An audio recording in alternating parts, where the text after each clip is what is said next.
तो इससे ये मन नष्ट हुआ। और तब भगवान अर्जुन को समझाते हैं कि हे अर्जुन, सब काल में तू मेरा स्मरण कर, तस्मात् सर्वेषु कालेषु मामानस्मर युद्धजो। तस्मात् माने सब, तस्मात् सर्वेषु कालेषु। अब ये पॉसिबल कैसे है कि सब काल में हम भगवान का स्मरण करें? क्योंकि आपको ज्ञान नहीं है तो आप कहेंगे इसकी बहुत हम नहीं करते। अगर हम नहीं कर सकते तो भगवान ने कहा क्यों? अगर ये किया नहीं जा सकता तो भगवान ने कहा क्यों? तो भगवान क्या कहते हैं? तस्मात् सर्वेषु कालेषु मामानस्मर युद्धजो। ये अर्जुन युद्ध करते हुए सब काल में मेरा स्मरण कर। अब सब काल क्या होते हैं? एक जागृत अवस्था है, एक स्वप्न की अवस्था है जिससे हमारे संस्कार और जो हमारे थॉट हैं ये इनके जरिए हम स्वप्न देखते हैं। राजा जनक भिखारी बनते, हॉल भी छोटा पड़ गया। मेरा सबसे निवेदन है, अभी आपके यहाँ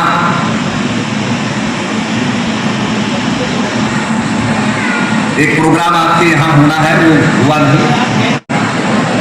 पठानकोट में प्रोग्राम होना था, जावर आश्रम बन के तैयार हो गया, पर उस समय स्थिति ठीक नहीं थी, तो हमने सोचा कि भाई इसको हम कैंसिल कर देते हैं।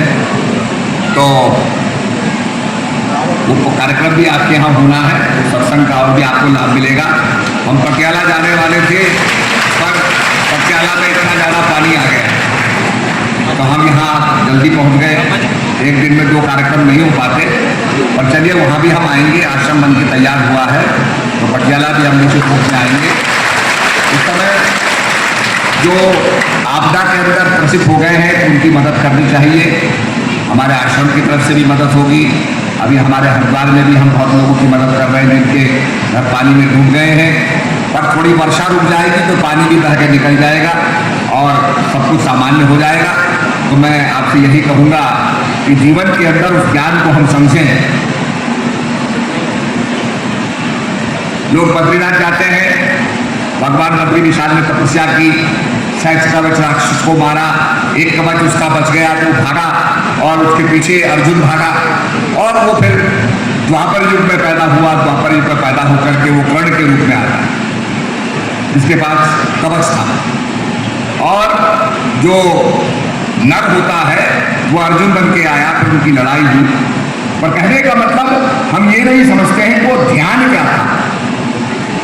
जो भगवान बद्री विशाल ने ध्यान किया वो साधना की थी। ध्यान क्या था? जैसे महामंत्र जो जपत महेशु, सावन चल रहा है, शंकर जी की सब चर्चा कर रहे हैं, तो महामंत्र जो जपत महेशु काशी मुक्त हेतु उपदेशु, उस महामंत्र का उन्होंने जाप किया और काशी में मुक्ति के लिए उसका प्रचार किया। तो वो महामंत्र क्या है?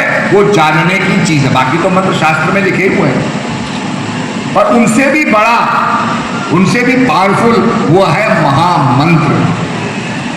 आप गायत्री मंत्र को भी देखो, ओम भूर्भुवः तत्सवितुर्वरेण्यं भर्गो देवस्य धीमहि धियो यो न प्रचोदयात्, जिसके अंदर एक मंत्र पृष्ठा कह रहा है कि हे ज्योतिर्मान परमात्मा, मैं तेरा ध्यान करता हूं। This is the experience. ये मंत्र दृष्टा थे, मंत्र का दर्शन करते थे, और मंत्र का दर्शन करते हुए क्या कहते हैं?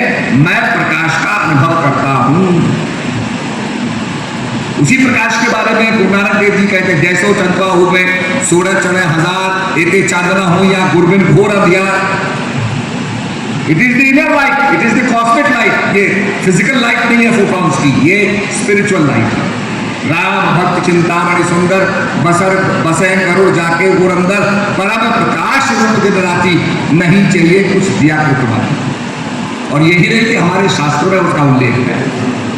अगर आप और शास्त्रों को भी पढ़ें तो वहां भी बर्निंग बुश के रूप में अल्लाह ताला का, भगवान का दर्शन लोगों ने किया, प्रकाश के रूप में किया।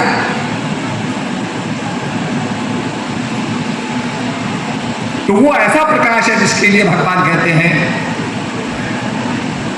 कि हजारों सूरज भी आ जाए तो उनके वो उसका बराबरी नहीं कर सकते। That is the self emulgent light.